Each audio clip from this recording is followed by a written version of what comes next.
Good morning all of you. आज हम पढ़ेंगे लेक्चर नंबर 9। अब तो इतना मिक्स हो गया भूल जाते हैं, कोई बात नहीं। लेक्चर नंबर 9 पढ़ेंगे। एक लेक्चर पढ़ चुके अब तक। Chapter number 1 electric charge and electric field. बहुत कुछ पढ़ा इस चैप्टर में, एग्जाम्पल, थियरी।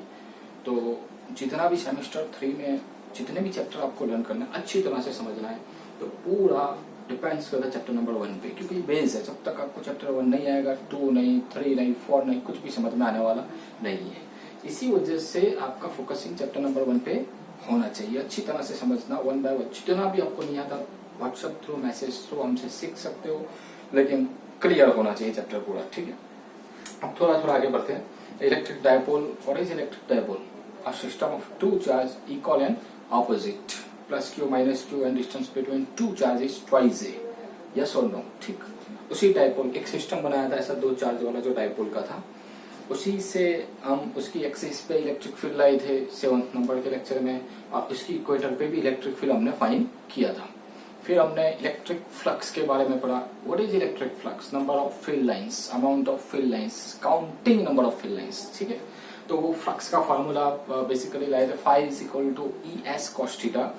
अगर यूनिफॉर्म ब्रैक्यूलर शेप है, यूनिफॉर्म मैग्नेटिक इलेक्ट्रिक फील्ड है, सॉरी इलेक्ट्रिक फील्ड है, तो आप phi is equal to ES cos theta use कर सकते हो। और नॉन यूनिफॉर्म इलेक्ट्रिक फील्ड या तो इरेगुलर शेप है बॉडी का, तो फिर आपको फॉर्मूला लगाना पड़ेगा, phi is equal to integration to EDS cos theta, ठीक है।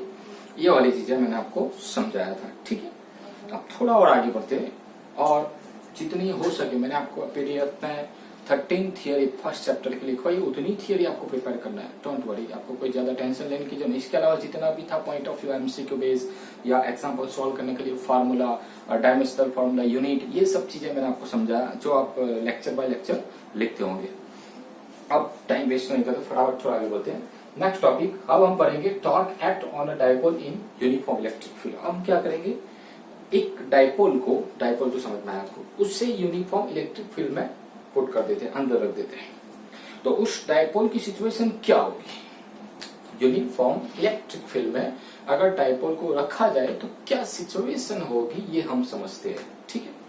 तो आप देख सकते हो फिगर में मैंने एक्सप्लेनेशन, आपको यहाँ से कुछ भी नहीं लिखना। ये जितनी भी थियरी मैंने लिखी हुई है, जैसे कि ये टॉर्क डायपोल के लिए ये गाउस लॉ है, और ये गाउस लॉ के कुछ इंपॉर्टेंट पॉइंट्स है जो मैंने एक्सप्लेन गाउस लॉ करके आपको थियरी पीडीएफ में लिखवाया है।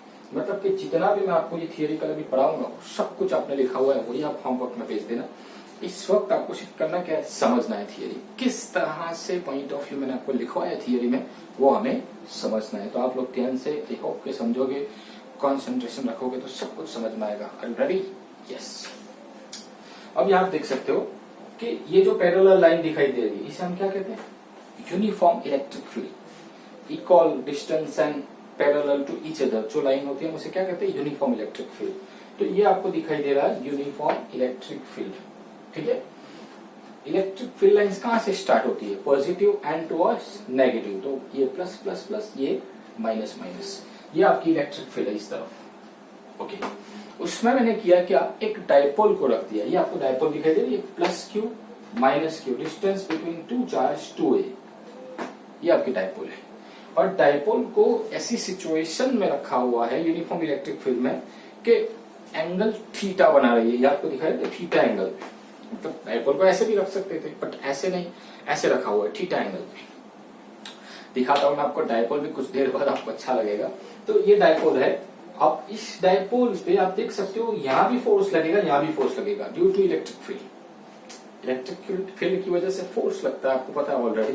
कौन सा फोर्स लगता है? QE force. तो आप देख सकते हो ये प्लस चार्ज है, तो यहाँ प्लस QE फोर्स लगा इस तरफ, और ये माइनस चार्ज है तो इस तरफ लगेगा माइनस QE फोर्स।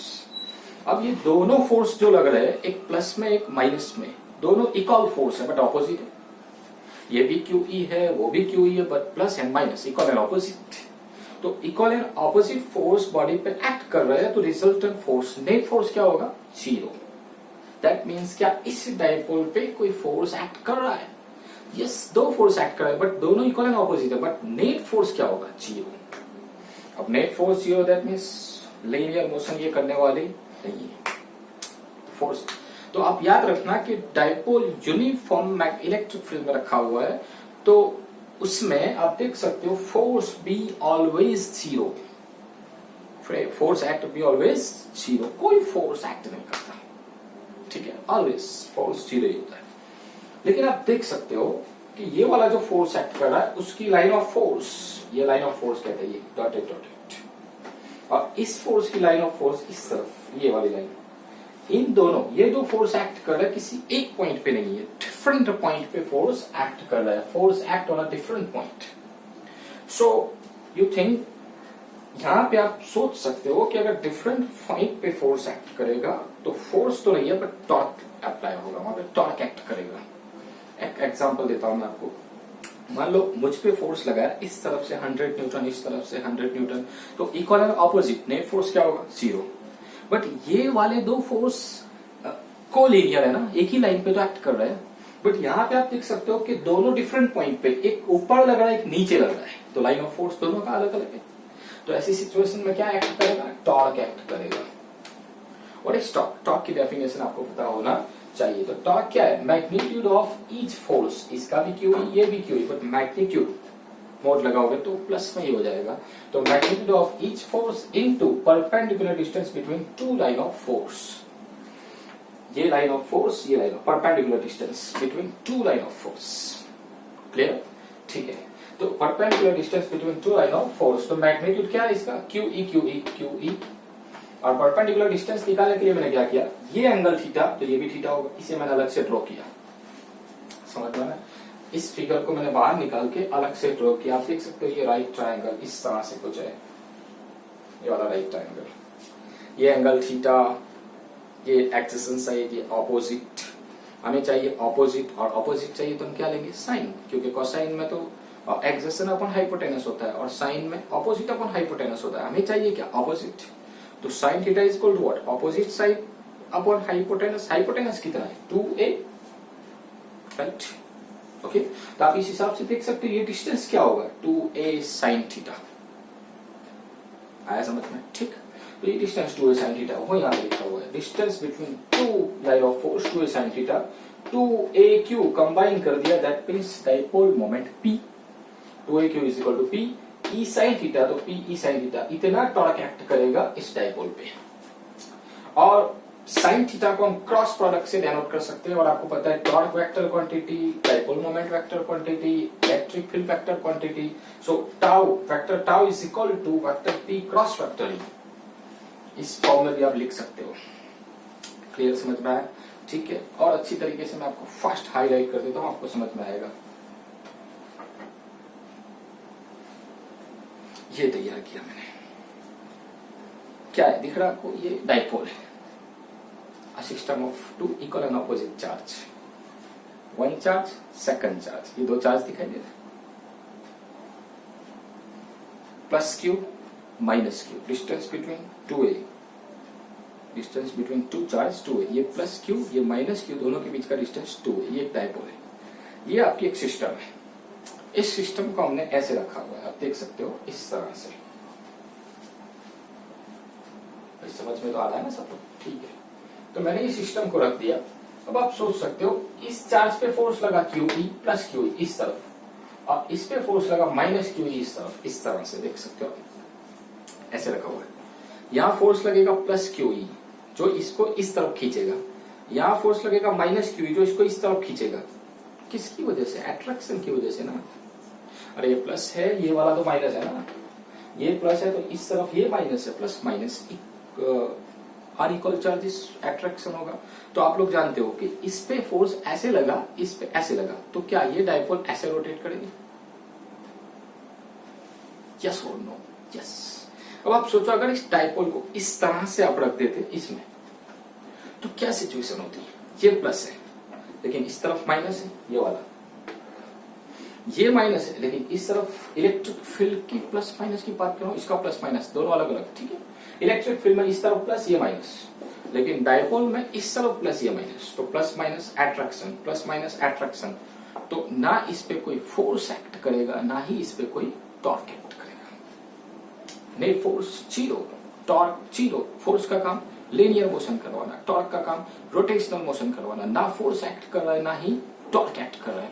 अगर आप सोचो कि इसे मैं थीटा एंगल पे रखता हूं, थीटा एंगल पे, तो net force zero, no linear motion, but torque act E sine theta, and this torque rotate to dipole in this direction, you know, ये रोटेशनल मोशन करवाएगा ऐसे। समझ में आ रहा है? यस और नो? ठीक है, अच्छी तरह से आपको समझ में आ रहा है डाइपोल के बारे में। अब आप एंगल चेंज करते जाओ। सोचो ये एंगल थीटा है। अगर आप चाहते हो थीटा, अगर मैं जीरो लेता हूं, थीटा जीरो, ये थीटा जीरो लिया, तो theta zero sine zero is equal to what? Zero. तो टॉर्क क्या होगा? जीरो। और ऐसी सिचुएशन में कोई टॉर्क एक्ट नहीं करता। अभी तो मैंने समझा, कोई टॉर्क एक्ट करेगा नहीं। अब आप सोचो इस डायपोल को आप ऐसे रख दो, थीटा 90, थीटा क्या हो जाएगा? नहीं, समझ में पड़ना आप लोगों को, ठीक। थीटा क्या होगा? 90।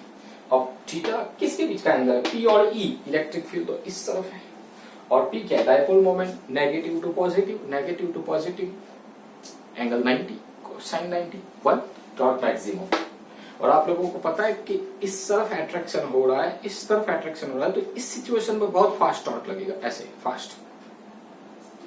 समझ में आ रहा है आप लोगों को? यस और नो? ठीक, ये टॉर्क की बात है। तो आप एंगल थीटा चेंज करते जाओ। ये आप सोच सकते हो ये जीरो एंगल था, फिर आपने 90 किया, फिर आपने 180 किया, फिर आप इसे घुमाओगे 270 पे, 360 पे, घुमाते जाओ, थीटा चेंज करते जाओ, टॉर्क चेंज होता रहेगा। एमसीक्यू पूछ सकता है कब टॉर्क मैक्सिमम होगा? 90 एंगल पे। अगर इसको ऐसे रखा जाए तब ये फास्ट रोटेट करेगा, ऐसे रखोगे तो इक्विलिब्रियम में रहेगा, ना फोर्स लगेगा ना ही टॉर्क लगेगा। Are you ready?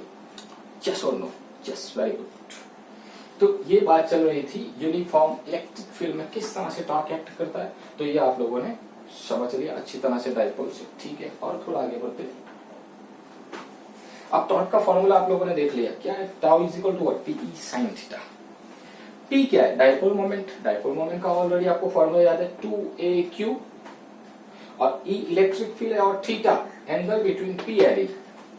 तो इस तरह का एक्सरसाइज नंबर 1.10, एक्सरसाइज का 10वां एग्जाम्पल मैंने लास्ट लेक्चर में आपको ऐसे बता दिया था। 1 to 13 खत्म हो गए, लेकिन 10 नंबर वाला बाकी होगा क्योंकि वो टॉर्क वाला है। तो 10 नंबर वाला एग्जाम्पल एक्सरसाइज का, उसमें आपको सिर्फ क्या फाइंड करना है? टॉर्क। और टॉर्क का formula P sine theta. P dipole moment है, ई इलेक्ट्रिक फील्ड, और थीटा, तीनों आपको एग्जाम्पल में दिया हुआ। बहुत नॉर्मल एग्जाम्पल है, आप खुद कर सकते हो और आप करोगे। आई होप करोगे ना? यस और नो? यस, करोगे, गुड। उसके बाद थोड़ा आगे बढ़ते हैं नेक्स्ट थियरी की तरफ। अब इस चैप्टर की ऐसी थियरी आएगी जो, अगर ये थियरी पहले आई होती तो चैप्टर में वहीं पे चैप्टर खत्म हो जाता। क्योंकि आप लोगों ने सोचा कि अगर एक चार्ज था, दो चार्ज थे, तो आपने कोलम्बियन फोर्स फाइंड किया। उन चार्ज को मल्टीपल चार्ज है तो आपने सुपर पोजिशन प्रिंसिपल लगाया। फिर आपने इलेक्ट्रिक फील्ड फाइंड किया, एक चार्ज का, दो चार्ज का फाइंड किया। मल्टीपल चार्जेस है तब भी आप इलेक्ट्रिक फील्ड फाइंड कर सकते हो according to superposition principle. तो ये सब थियरी आप पढ़ते आए। आपने सोचा इलेक्ट्रिक फील्ड फाइंड करने के लिए आपने बहुत सारे एग्जाम्पल किए अभी। तो आप सोचो कि अगर गाउस लॉ पहले आ जाता तो इलेक्ट्रिक फील्ड इजीली आप कैलकुलेट कर पाते किसी भी सिस्टम का। इसीलिए गाउस लॉ लास्ट में, क्योंकि चैप्टर भी तो बड़ा होना चाहिए, आपको भी थोड़ा इंटरेस्ट हो, ठीक है। अब गाउस लॉ पढ़ेंगे। इससे पहले मैंने आपको बताया था कि पॉइंट चार्ज क्या इंड्यूस करता है, पॉइंट चार्ज क्या प्रोड्यूस करता है, आप लोगों को पता है क्या करेगा? Non uniform electric field. Uniform electric field का है, नॉन यूनिफॉर्म इलेक्ट्रिक फील्ड क्या है, ये दोनों मैंने आपको समझाया था। और पॉइंट चार्ज सिर्फ और सिर्फ non uniform electric field create करता है, प्रोड्यूस करता है, ठीक है। तो मैंने क्या किया? एक स्फीयर लिया, नॉट अ सर्कल। सर्कल नहीं है ये, क्या है? स्फीयर है। आप देख सकते हो स्फीयर, पूरा स्फीयर है ये, ठीक है, सर्कल नहीं है। इस स्फीयर के सेंटर में, बिल्कुल सेंटर में एक प्लस क्यू चार्ज, अंदर बीच में, अंदर बीच में मतलब सेंटर में, समझते हो ना? एक प्लस क्यू चार्ज रखा हुआ है, बीच में क्या रखा हुआ है? प्लस क्यू चार्ज रखा हुआ है। और इस स्फीयर की रेडियस स्मॉल आर है। इसकी रेडियस क्या है? Small R. तो स्मॉल आर रेडियस वाला एक स्फीयर लिया जिसके सेंटर पे हमने एक पॉइंट चार्ज लोकेट कर दिया, मतलब रख दिया सेंटर पॉइंट पे। अब पॉइंट चार्ज आया तो आपके समझ में आ गया, सर हाँ non uniform electric field create करेगा, ये प्रोड्यूस करेगा। ठीक है, तो आप देख सकते हो कि इसकी वजह से इलेक्ट्रिक फील्ड लाइंस, अंदर चार्ज है तो पॉजिटिव चार्ज है, तो पॉजिटिव चार्ज की वजह से electric field outwards direction, you no, तो वो जानते हो इलेक्ट्रिक फील्ड ऐसे बाहर आएगी हर जगह से, चारों तरफ से इलेक्ट्रिक फील्ड बाहर आएगी। ठीक है, but electric field be always perpendicular to the surface, you know, it's आपने प्रॉपर्टीज में ऑलरेडी पढ़ चुके हो कि परपेंडिकुलर रहती है इलेक्ट्रिक फील्ड, तो इलेक्ट्रिक फील्ड आप किसी भी पॉइंट पे ले लो परपेंडिकुलर होगी, एनी पॉइंट। ठीक है, अब मैंने क्या किया कि कंसीडर किया, मैंने सोचा कि मैं इस पूरी सरफेस पे यहां कोई ऐसा स्मॉल एरिया एलिमेंट ले लेता हूं, मैं एक छोटा सा पोर्शन ले लेता हूं इस स्फीयर का, और ये वाला पोर्शन आपको दिखाई दे रहा है, वो पोर्शन लिया, तो उसका स्मॉल एरिया क्या होगा, DA, total area of sphere capital A, but small portion area small da, derivative form तोड़ दिया। ठीक है, but electric field and small area both are perpendicular to the surface, perpendicular to the small element, small portion, so both are same direction, E and DA both are same direction, तो angle between E and DA is equal to 0, तो कितना angle हो जाएगा, 0 हो जाएगा। और flux हमें जो फाइंड करना है कि इसके अंदर जो चार्ज है उसकी वजह से कितनी फील्ड लाइंस बाहर आ रही है। आप सोचो, आप लोग को कितनी सारे फील्ड लाइंस हो कि अंदर चार्ज है 1 2 3 4 5 6 बहुत सारी फील्ड लाइंस होगी। Sir how to calculate this field lines, किस तरह से कैलकुलेट करोगे, तो आप ये फील्ड लाइंस कैलकुलेट करने के लिए आपने क्वांटिटी पढ़ी जिसे हम कहते हैं इलेक्ट्रिक फ्लक्स, फ्लक्स के थ्रू करोगे। ठीक है, अब फ्लक्स में भी मैंने आपको बताया था कि स्मॉल पोर्शन, स्मॉल एरिया से कितना फ्लक्स आया, तो small flux d5 is equal to what, EDA cos theta, but theta is equal to 0, that means cos 0 1, तो d5 is equal to what, EDA। अब आपने इतना फ्लक्स फाइंड आउट किया, ये फ्लक्स इतने सरफेस की वजह से, स्मॉल पोर्शन की वजह से, बट हमें फ्लक्स फाइंड करना है पूरे स्फीयर में से बाहर की तरफ, आउट ऑफ द स्फीयर कितनी फील्ड लाइंस आउटवर्ड्स बाहर आ रही है, ये हमें फाइंड करना है, number of field lines, flux find करना है। तो टोटल फ्लक्स हमें जो क्लोज सरफेस से फाइंड करना है वो phi is equal to what, integration to d5, integration to da। Electric field, you know, electric field क्या होगा, फार्मूला आपको याद है, पॉइंट चार्ज की वजह से, फर्स्ट थियरी में मैं इलेक्ट्रिक फील्ड पॉइंट चार्ज की वजह से कितना होता है, k/r², k is equal to what, 1/4πε0, तो 1/4πε0 q/r², इसकी वजह से r डिस्टेंस पे इतना इलेक्ट्रिक फील्ड होगा, प्लस q चार्ज की वजह से r डिस्टेंस पे इतना इलेक्ट्रिक फील्ड होगा, k/r², k is equal to what, 1/4πε0, and integration to d, that means area of the sphere, area of the sphere, sphere का एरिया क्या होता है, 4πr², तो ये 4πr² होगा। आप देख सकते हो यहां से 4π cancel out, r² cancel out, तो क्या आंसर बचेगा, flux phi is equal to what, q/ε0, ε0। एक बेस्ट रिजल्ट मिला आपको कि अगर किसी पॉइंट चार्ज को क्लोज सरफेस में रखा जाए तो उसकी वजह से कितनी नंबर ऑफ फील्ड लाइंस बाहर आएगी, q/ε0। समझ में आया आपको, और उसके रिलेटेड कुछ पॉइंट ऑफ व्यू मैं वो भी आपको समझाऊंगा, बहुत सारे एग्जांपल आपके सॉल्व हो जाएंगे एक्सरसाइज के, और इलस्ट्रेशन भी 2-3 बाकी है तो उसमें 2 हो जाएंगे। तो बहुत अच्छा टॉपिक है ये गाउस लॉ, ये गाउस लॉ बहुत इंपॉर्टेंट पॉइंट्स ऑफ व्यू है कि गाउस लॉ आपको समझ में आएगा।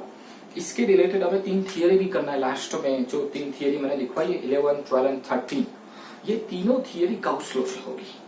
अगर गाउस लॉ से ये 3 थियरी में आपको जब बताऊंगा कि किस तरह से सॉल्व करना है, तो आप एम्पियर लॉ से ऑलरेडी जो चैप्टर नंबर 4 में 3 थियरी आपने की होगी, और इनफाइनाइट लॉन्ग स्ट्रेट वायर के लिए, सोलेनॉइड के लिए, टॉरॉइड के लिए, तो वो 3 थियरी और ये तीनों काफी मैच करेगी, आपको बहुत अच्छी तरह से समझ में आएगा। समझ में आ रहा है, ठीक है, बढ़िया, ओके गुड। थोड़ा आगे बढ़ते और, तो इतना फ्लक्स बाहर आएगा, कितना, phi is equal to what, q/ε0, ये गाउस लॉ है। फिट कर दो दिमाग में, ये क्या है, गाउस लॉ है। क्या है Gauss law, phi is equal to what, q/ε0। ये चार्ज क्यू के कहां का चार्ज है? Inside the close surface plus Q. तो आप सोचो इस फॉर्मूला में ये वाला जो चार्ज है वो कौन सा चार्ज लोगे आप? सिर्फ क्लोज सरफेस में होगा वही चार्ज लेंगे। समझ में आ रहा है? हो सकता है 10-15 चार्ज है और क्लोज सरफेस हम बनाएंगे किसी 2-3 चार्ज में, तो हमें इस क्यू में सिर्फ 2-3 चार्ज ही लेना है। जितने चार्ज क्लोज सरफेस में होंगे उतने ही हमें इस फार्मूला में कैलकुलेशन में लेना है। ठीक है, तो phi is equal to what? Q by epsilon 0। अब इस गाउस लॉ के रिलेटेड कुछ पॉइंट ऑफ व्यू है इंपॉर्टेंट, वो भी चेक कर लेते हैं किस तरह से। आई होप कि आपको समझ में आ रहा होगा लेक्चर अच्छी तरह से। जितना हो सके अगर समझ में नहीं आता तो थोड़ा रिपीट करो, फिर पीछे जाओ, फिर कंसंट्रेशन पावर रखोगे, पूरा कंसंट्रेशन होगा तो आई होप कि आपको समझ में आएगा। ठीक, आप देख लो, मैंने आपको थियरी में लिखा है, उसमें लिखा हुआ एक्सप्लेन गाउस लॉ, तो घबराने की कोई जरूरत नहीं, वही चीज है, important points of Gauss law. तो पहले मैंने गाउस लॉ लिख दिया, क्या? phi is equal to what? Q by epsilon 0। But this phi is equal to what? आप देख सकते हो मैंने यहाँ integration E D A cos theta cos 0 1 था, इसलिए कॉस थीटा। तो integration E D A cos theta is equal to Q in by epsilon 0। In क्यों इन लिखा? मैंने पहले बताया क्लोज सरफेस के अंदर वाले चार्ज हमें लेना है, क्यू इन बाय एप्सिलॉन 0। ठीक है, इसलिए क्यू इन बाय एप्सिलॉन 0। अब गाउस लॉ में 5 पॉइंट ऑफ व्यू, उसके 5 इंपॉर्टेंट पॉइंट है जो उसके एक्सप्लेनेशन में भी आप लिख सकते हो या उसके यूजेस भी लिख सकते हो, एप्लीकेशंस भी कह सकते हैं इसे। यूज गाउस लॉ का कहां पे होता है, गाउस लॉ कितना इंपॉर्टेंट है, गाउस लॉ से हमें क्या बेनिफिट हो रहा है, सब ये जितने भी क्वेश्चन आपके दिमाग में, इसका आंसर ही है। तो फर्स्ट वन इसने क्या बताया कि Gauss law do not depends to the shape and size या डायमेंशन। शेप पे डिपेंड नहीं करता, साइज पे डिपेंड नहीं करता, डायमेंशन में length, breadth, radius, width, height, any किसी पे गाउस लॉ डिपेंड नहीं करता।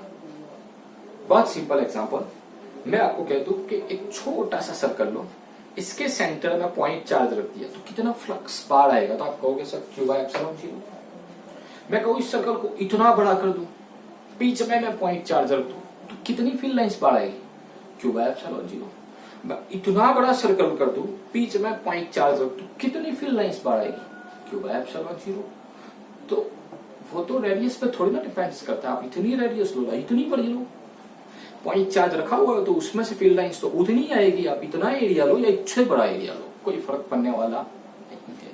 तो शेप एंड साइज पे डिपेंड नहीं करता। आगे कुछ एग्जांपल थ्रू मैं आपको समझाऊंगा किस तरह से, तो और बढ़िया मजा आएगा आपको। थोड़ा आगे बढ़ते हैं, सेकंड पॉइंट पे बात करते हैं। तो आप देख सकते हो कि आपने जो क्लोज सरफेस बनाई है, जैसे कि मैंने यहाँ ये स्फीयर लिया, इस तरह से कहीं सेल ले लेंगे, आगे सेल भी आएगा, कहीं पे हम सिलिंड्रिकल शेप ले लेंगे। तो जो भी आप क्लोज सरफेस बनाते हो, इलेक्ट्रिक फील्ड कैलकुलेट करने के लिए या नंबर ऑफ फील्ड लाइंस या फ्लक्स कैलकुलेट करने के लिए उस क्लोज सरफेस को क्या नाम देंगे? Gaussian surface. ये वाला सेकंड पॉइंट, उस क्लोज सरफेस को हम क्या नाम देंगे? गाउसियन सरफेस कहेंगे। ठीक है, ओके।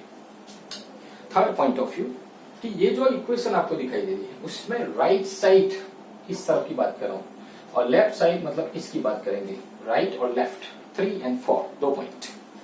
तो पहले राइट साइड की बात करते हैं, जिसमें क्यू इन का मतलब क्या है कि यहाँ पे जो चार्ज आप कैलकुलेट करोगे वो चार्ज सिर्फ कौन सा चार्ज होगा? Inside the close surface, not outside. जितने क्लोज सरफेस में चार्ज होंगे वही हम कैलकुलेशन में लेंगे, आउटसाइड जो सरफेस के है उसे हम कैलकुलेशन में नहीं लेंगे। राइट साइड की बात कर रहा हूं। लेकिन अगर लेफ्ट साइड की बात की जाए, इलेक्ट्रिक फील्ड ई की बात की जाए इसकी, तो इलेक्ट्रिक फील्ड तो कोई भी चार्ज अपने आसपास क्रिएट करता है, अपना खुद का एरिया। तो इसका मतलब जब आप इलेक्ट्रिक फील्ड कैलकुलेट कर रहे हो तो आपको ऑल चार्ज इंक्लूड करना पड़ेंगे, इनसाइड और आउटसाइड, क्योंकि इलेक्ट्रिक फील्ड तो सभी चार्ज का होता है ना। तो आप इसका कैलकुलेशन करोगे तो सब चार्ज लोगे आप, इनसाइड आउटसाइड क्लोज सरफेस के अंदर वाले बाहर वाले सब। लेकिन इन लोगे तो that's only for inside the close surface, वही हम इंक्लूड करेंगे चार्ज, सब चार्ज इंक्लूड करने वाले नहीं है। ठीक है, ओके। तो ये तो आपको समझ में है। Last point 1 easily calculate electric field, वो मैंने पहले ही आपको बताया था कि अगर गाउस लॉ आता तो आगे सुपरपोजिशन प्रिंसिपल भी ना होता। क्या इजीली कैलकुलेट कर सकते हो इलेक्ट्रिक फील्ड, लेकिन किसके लिए? System has some symmetry, regular shape है, सिलिंड्रिकल शेप है, रेक्टेंगल शेप है, स्क्वायर टाइप, क्यूबिक टाइप। तो इस तरह की अगर कोई रेक्युलर सिमेट्रिकल शेप है तो उसके लिए आप इजीली इलेक्ट्रिक फील्ड कैलकुलेट कर सकते हो। ये उसका फिफ्थ पॉइंट ऑफ व्यू। आप देख सकते हो कितना इंपॉर्टेंट है गाउस लॉ, कि आपको बहुत इजी पड़ेगा और बहुत मजा भी आएगा। ठीक है, थोड़ा इसे मैं एक्सप्लेन कर देता हूँ कुछ एग्जाम्पल थ्रू, तो आपको अच्छा समझ में भी आएगा। आप स्क्रीनशॉट ले सकते हो। पानी,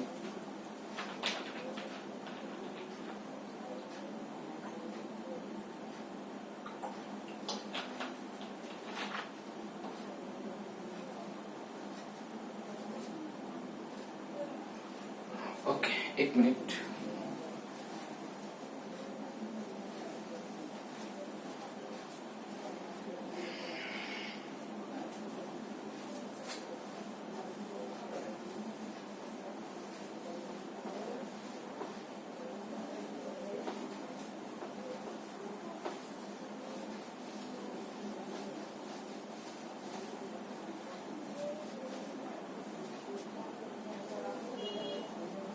इसके बाद कुछ एग्जाम्पल करेंगे सॉल्व।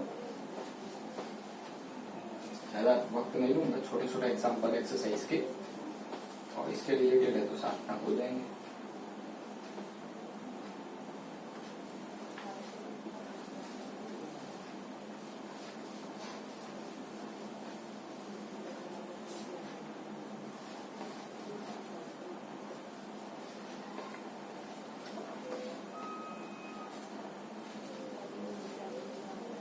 और इसमें पॉइंट ऑफ व्यू जो था वो भी मैं आपको थोड़ा समझा दूं। जैसे कि ये वाला मैंने बताया शेप एंड साइज पे डिपेंड्स नहीं करता, तो किस तरह से आप देख सकते हो यहाँ पे।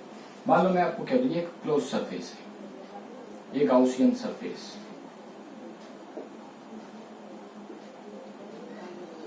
ये गाउसियन सरफेस, इसमें यहाँ पे कोई पॉइंट चार्ज रख दिया मैंने प्लस क्यू, तो इसकी वजह से कितना फ्लक्स इंड्यूस होगा? Q by epsilon zero, Q by epsilon zero, कोई भी से कोई फर्क नहीं पड़ता। चलो मान लो मैं आपको कह दूं ये एक सर्कल है जिसकी radius r is equal to 1 centimetre, और इस पे मैंने यहाँ पॉइंट चार्ज प्लस क्यू रख दिया, इसमें से कितना फ्लक्स बाहर आएगा? Q by epsilon zero, Q by epsilon zero. 1 centimetre radius का एक छोटा सा स्फीयर है, ठीक है। चलो ठीक है, मैंने स्फीयर को थोड़ा बड़ा कर दिया, अब रेडियस मान लो 2 टाइम्स, मतलब कि इससे डबल कर देते हैं 2 सेंटीमीटर। यहाँ पे मैंने पॉइंट चार्ज रख दिया, कितना फ्लक्स बाहर आएगा? Q by epsilon zero. समझ में था ना कि कोई डिपेंड नहीं करता, कोई शेप एंड साइज पे डिपेंड नहीं करता, ठीक है। और आगे थोड़ा बात करते हैं कि आप यहाँ देख सकते हो ये वाली जो चीजें right side and left side वाले, मान लो मैं आपको कह दूं ये गाउसियन सरफेस है, ये क्या है? Gaussian surface. मैंने यहाँ पे कुछ चार्ज लिए, जैसे plus Q1, plus Q2, minus Q3, plus Q4, minus Q5। कितने चार्ज है? 5। कितने चार्ज है? 5। 3 सरफेस के इनसाइड और 2 आउटसाइड। इनसाइड में 2 प्लस 1 नेगेटिव है ना, 2 पॉजिटिव 1 नेगेटिव है, और आउटसाइड में 1 पॉजिटिव 1 नेगेटिव, कुल मिला के 3 पॉजिटिव 2 नेगेटिव, 5 चार्ज। तो आप देख सकते हो कि अगर आप लेफ्ट साइड में क्यू इन कैलकुलेट कर रहे हो तो क्यू इन कितना होगा? मैंने यहां पहले ही बताया, लेफ्ट साइड में आप क्यू इन, ये Q in right side calculate कर रहे हो तो it is only for include all charge in close surface. कितने चार्ज है? Q1, Q2 and Q3, Q1 plus Q2 minus Q3, algebraic sum of charge. मतलब कि आप देख सकते हो Q1 plus Q2 minus Q3, ये आपका Q इन हो जाएगा इस तरफ वाले की वैल्यू। और राइट साइड लेफ्ट साइड मतलब इलेक्ट्रिक फील्ड कैलकुलेट कर रहे हो तो उस वक्त आपको कितने चार्ज लेना है? Q1, Q2, Q3, Q4, Q5 सभी लेके। समझ में आ रहा है? ये वाला जो राइट साइड है क्यू इन, उसमें सिर्फ 3 चार्ज लेंगे अंदर वाले, और ये जो इलेक्ट्रिक फील्ड कैलकुलेट करना उसमें सभी चार्ज मतलब 5 चार्ज लेंगे, ये 3 और 12 वाले सब इनसाइड आउटसाइड। तो ये 5 पॉइंट ऑफ व्यू था जो समझाने वाले थे, मैंने समझाए थोड़े थोड़े आपको। अब कुछ एग्जांपल की बात करते हैं, थोड़ी रफ्तार कर लेते हैं। First example exercise number 17 1.17। Question आप पढ़ सकते हो 1.17 एक्सरसाइज नंबर में क्या दिया हुआ है आपको, कि आप देख सकते हो एक क्लोज एक बॉक्स है, उस बॉक्स में जैसे ये बॉक्स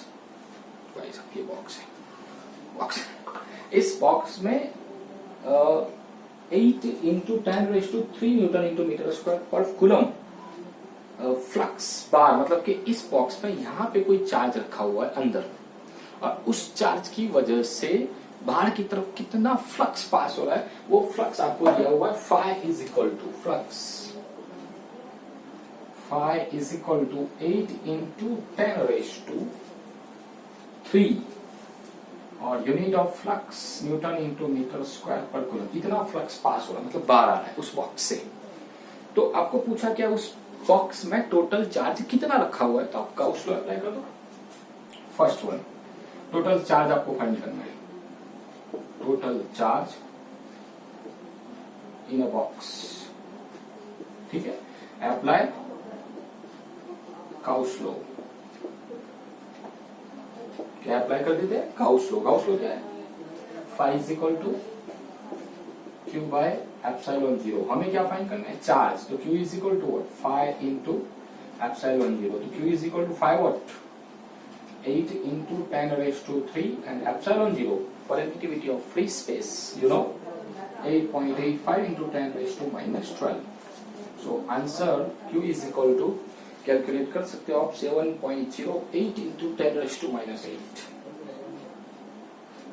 10⁻⁻8 कूलम। ये आपका आंसर हुआ टोटल चार्ज, ठीक है। ये पहला सॉल्व हुआ। उसी में एक सेकंड दूसरा क्वेश्चन इसी पर 17 में भी आपको दिया हुआ है, उसमें क्या बता रहा है वो चेक कर लेते हैं। उसमें क्या बताया उसने, क्वेश्चन देख लेते हैं पहले, कि अगर टोटल फ्लक्स जो बाहर आ रहा है मान लो अगर 0 है, तो इसका मतलब क्या ये होगा उस बॉक्स में कोई चार्ज नहीं है। आप समझ तो रहे हो ना किस तरह से, मान लो कि कोई बॉक्स था, तो बॉक्स के अंदर बॉक्स में कोई चार्ज था, तो उस चार्ज की वजह से कितना फ्लक्स बाहर आया, इतना फ्लक्स, तो वो चार्ज कितना था वो भी हमने फाइंड कर लिया, इतना। अब आपको क्या बता रहा है, मान लो इस बॉक्स से जो फ्लक्स पास हो रहा है, मतलब कि बाहर आउटवर्ड्स आ रहा है, ये फ्लक्स 0 है, तो क्या आप ये कह सकते हो कि इस बॉक्स में कोई चार्ज ही नहीं है। ऐसा क्वेश्चन आपको दिया, आप क्वेश्चन पढ़ सकते हो। तो आप आंसर में क्या लिखोगे, अकॉर्डिंग टू गाउस लॉ, मैं आपको समझाता हूं। According to Gauss law, phi is equal to what, Q by epsilon 0 या Q in by epsilon 0। अब आपको कंडीशन क्या दी है, if phi is equal to 0 then Q in is equal to 0। अगर फ्लक्स 0 है तो इसका मतलब कि Q in inside close surface total charge भी 0 होगा, टोटल चार्ज 0 होगा। मैंने आपको क्वेश्चन में उसने क्या पूछा है, क्या बॉक्स में कोई चार्ज नहीं है, ऐसा होगा, नहीं, टोटल चार्ज 0 है। चार्ज तो हो सकता है। एग्जांपल मैं आपको कह दूं कि ये जो बॉक्स था, उस बॉक्स में प्लस क्यू और माइनस क्यू 2 चार्ज है, तो total charge in a box कितना हो जाएगा, 0, क्योंकि एक प्लस है दूसरा माइनस है, टोटल 0 होगा। इसका मतलब ये तो नहीं अंदर चार्ज नहीं है, एक प्लस एक माइनस है, 2 पॉजिटिव नेगेटिव 2 चार्ज तो है, टोटल 0 है, ठीक है। तो क्यू इन 0 होगा तो फ्लक्स 0 होगा, दैट मीन्स ऐसा तो नहीं है कि उसमें चार्ज नहीं है, चार्ज हो सकता है, ठीक है। तो आप लिख सकते हो यहां Q in is equal to 0, that means Q in का 0 होना ये पॉसिबल हो सकता है, दैट मीन्स पॉसिबल टू हो सकता है, क्या पॉसिबल हो सकता है, possible two equal and opposite charge, two equal and opposite charge in a box, हो सकता है कि अंदर दो इक्वल एंड ऑपोजिट चार्ज हो इस तरह से, तो अंदर चार्ज तो है, इसका मतलब ऐसा नहीं चार्ज नहीं है, चार्ज है, हो सकता है इक्वल ऑपोजिट है, तो टोटल जीरो तो flux zero. Okay, very good. एक और एग्जांपल की बात करते हैं इसके साथ। मैं 18 वाला भी आपको समझाऊंगा, पहले 19 वाला देख लो, आप उससे करोगे। एक्सरसाइज नंबर 1.19, वो तो बहुत इजी है, बहुत आराम से कर लोगे आप, क्योंकि उसमें दिया क्या, वो आपको एक क्यूब दिया है, उस क्यूब में आपको ऐसा बताया उसने सेंटर पे कुछ चार्ज है, कितना चार्ज है, 2 माइक्रोकूलम। एक क्यूब है, इस क्यूब के सेंटर पे यहाँ पे चार्ज है, और चार्ज कितना, 2 microcoulomb, that means Q is equal to what, 2 into 10⁻⁻⁶ coulomb. तो कितना फ्लक्स बाहर आएगा, flux outwards to this box, तो वो फ्लक्स हमें फाइंड करना है। तो टोटल फ्लक्स हमें जो फाइंड करना है, flux phi is equal to what, Q by epsilon not. तो phi is equal to Q, 2 into 10⁻⁻⁶ and epsilon 0 8.85 10⁻12। तो फाई इज इक्वल टू, आप देख सकते हो answer 2.26 into 10⁻5, 6 into 10⁻5 newton metre square per coulomb, इतना flux बाहर आएगा। ठीक है, तो ये एग्जांपल 1.19 है। इसी तरह एक और एग्जांपल है 20, एक्सरसाइज 1.20। इसमें भी आप देख सकते हो, आप वो तो खुद से कर लोगे, फ्लक्स दिया हुआ है और स्फीयर, स्फीयर है क्लोज स्फीयर। अब उसमें से जितना फ्लक्स बाहर आ रहा है, वो फ्लक्स आपको फाई दिया हुआ है, आपको चार्ज फाइंड करना है। तो आप फिर से वही अप्लाई कर सकते हो, phi is equal to Q by epsilon not. तो Q is equal to phi into epsilon 0। इस फॉर्मूला से आप चार्ज फाइंड कर सकते हो। और उसमें क्वेश्चन ये भी दिया है कि अगर उस स्फीयर की रेडियस डबल की जाए तो फ्लक्स कितना होगा। तो आप इससे समझ गए होंगे, स्फीयर की रेडियस को डबल किया जाए तो फ्लक्स कितना होगा, सेम, फ्लक्स में कोई चेंज नहीं आएगा, no change in flux, no change in flux. ये एक्सरसाइज नंबर 1.20। तो कुछ एग्जांपल मैंने करवाए, एक लास्ट एंड फाइनल एग्जांपल आपको करवा दो, थोड़ा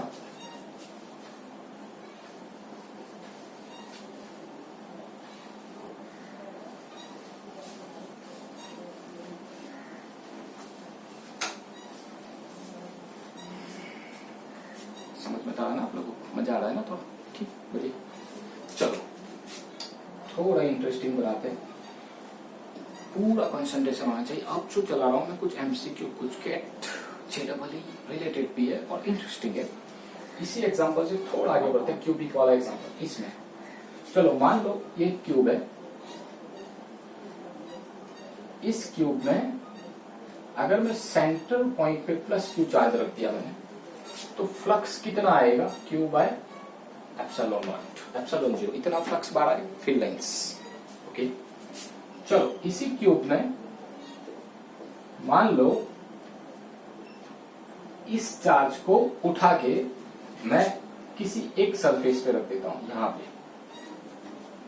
आप समझ रहे हो, सरफेस पे, दैट मींस आप बहुत इजी है।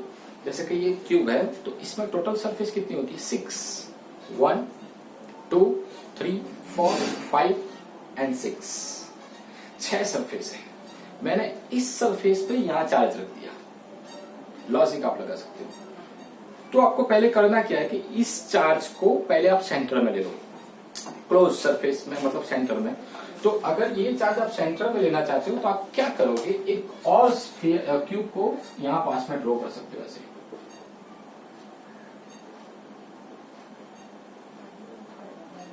इस तरह से। आप देखो इस तरह यहां चार्ज था, तो आपने इसके पास एक और क्यूब रख दिया, 2 क्यूब मिला दिया तो चार्ज बीच में आ गया। ठीक है, अब यहां पे चार्ज था, तो क्या इस सरफेस से कोई फ्लक्स पास होगा अंदर या बाहर, नहीं। तो एक सरफेस में से नहीं होगा, तो बची कितनी, 5। तो कितने टोटल स्फीयर है, सॉरी कितने क्यूब है, 2। तो एक क्यूब में 5 सरफेस बची, तो 2 में 10। तो क्या आप लिख सकते हो कितना फ्लक्स बाहर आएगा, Q बाय 10 एप्सिलॉन 0।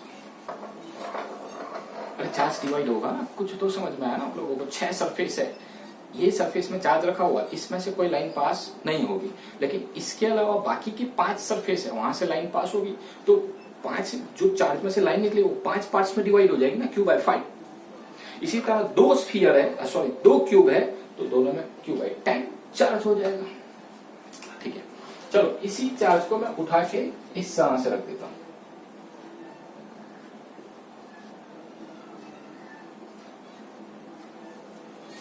मान लो यहां मैंने चार्ज रख दिया, कहां पे रख दिया आप लोगों को समझ में, मैंने एकदम कॉर्नर पे रखा हुआ है, एक कॉर्नर पे, यहां किसी एक कॉर्नर पे रखा हुआ है, यहां कॉर्नर पे। तो आप सोचो इसे आप सेंटर में लेना चाहते हो तो कितने क्यूब हो जाएंगे टोटल। ये 1 क्यूब है, यहां चार्ज है, इसके पास एक रख दो, 2, इसके ऊपर एक रखो, इसके ऊपर एक रखो, मतलब टोटल 4 होंगे, 1 2 3 एंड 4, 4 क्यूब हुए। तब भी ये सेंटर में नहीं आएगा। इसके अलावा एक 4 इस तरफ लेंगे, तो कुल मिला के कितने क्यूब लोगे आप, 8 क्यूब लोगे, तब जाके ये वाला चार्ज सेंटर पे आएगा।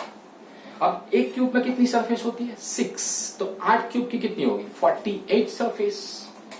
तो अगर आप 8 क्यूब लेते हो तो 48 सरफेस होगी। ये समझ में आ रहा है, ठीक है। अब थोड़ा आइडिया लगाना, यहां ध्यान से देखना, यहां पे चार्ज है या यहां पे कॉर्नर पे, तो यहां पे जो चार्ज है, क्या इस सरफेस में से कोई लाइन पास होगी अंदर से, इसमें से पास होगी, नहीं, इसमें से पास होगी, नहीं, 1 2 3 कोई लाइन अंदर से पास नहीं होगी। तो इस चार्ज की वजह से एक क्यूब की 3 सरफेस में से लाइन पास नहीं हो रही, तो कितने में से हो रही है, 3 से। तो आप सोच सकते हो एक क्यूब में 3 सरफेस से चार्ज पास हो रहा है, तो टोटल कितने क्यूब थे, 8। लॉजिक लगाओ तो कितना आंसर आएगा, flux phi is equal to what, Q by 24 epsilon 0, 8 3 जा 24। एक क्यूब में से कितनी सरफेस से फ्लक्स पा रहा है, 3, तो टोटल 8 3 जा 24, 8 क्यूब थे ना, तो 24 हो जाएगा। ये आपका आंसर होगा अगर कॉर्नर पे आया। तो आप देख सकते हो बीच में था तो इतना था, साइड में आया तो इतना हुआ, कॉर्नर पे गया तो इतना हुआ। अब मैं आपको ये कह दूं कि इस क्यूब में अगर चार्ज यहां पे रखते हैं तो पूरे क्यूब में से कितना फ्लक्स बाहर आएगा, Q बाय एप्सिलॉन 0।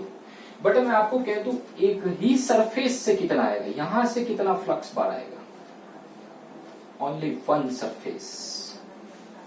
तो टोटल सरफेस कितनी है, 6। हमें लाना है एक ही सरफेस से, तो Q बाय 6 चार्ज हो जाएगा। तो यहां आप क्या लिख सकते हो, flux phi is equal to what, Q by 6 epsilon 0। Yes, आया समझ में, बहुत इंपॉर्टेंट चीज है ये। बहुत सारे एमसीक्यू में एक्स्ट्रा भी आपको करवा रहा हूँ, पूरी तरह से समझा रहा हूँ, गॉस लॉ क्या, फ्लक्स कितना होगा, Q बाय एप्सिलॉन 0, ये आप सॉल्व कर सकते हो।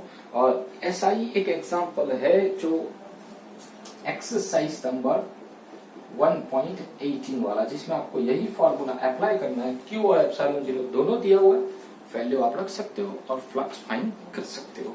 हाँ, 18 में कुछ इस तरह से दिया है कि एक सरफेस है, उससे कुछ दूरी पे चार्ज है, तो उसकी वजह से कितना फ्लक्स पास आउट होगा। तो आप उस सरफेस, उस चार्ज को क्लोज करना चाहते हो तो पूरा क्यूब बना दो, तो वो चार्ज सेंटर में आएगा और एक ही सरफेस से लाना है, तो Q बाय 6 एप्सिलॉन 0। ठीक है, ओके। अब ज्यादा टाइम नहीं लूंगा, मैं जितना करवाया, हो सकता है आपको थोड़ा बर्डन हो जाए, सब बहुत फास्ट है, लेकिन कुछ पॉइंट रिलेटेड कॉन्सेप्ट मिलते थे तो मैंने फटाफट चला दिया। तो अभी टॉर्क रिलेटेड डिस्कशन भी मुझे थोड़ा और करना था नॉन यूनिफॉर्म के लिए, नेक्स्ट लेक्चर में करेंगे। तो torque p E sine theta, Gauss law phi is equal to Q by epsilon 0, point of view important 5 और उसके बेनिफिट्स है गाउस लॉ के। उसके बाद एक्सरसाइज नंबर मैंने 10 करवाया, 17 18 19 25 एग्जाम्पल हुए, ये सब आप सॉल्व कर सकते हो। कुछ ना समझ पाए तो व्हाट्सएप थ्रू मैसेज से आप उसे सीख सकते हो। पढ़ते रहना, प्रैक्टिस करो, अभी से जितना हार्ड वर्क करोगे 12 साइंस के लिए आपके लिए बहुत काम में लगेगा और आपका रिजल्ट भी अच्छा आएगा। करोगे ना, ठीक, थैंक यू।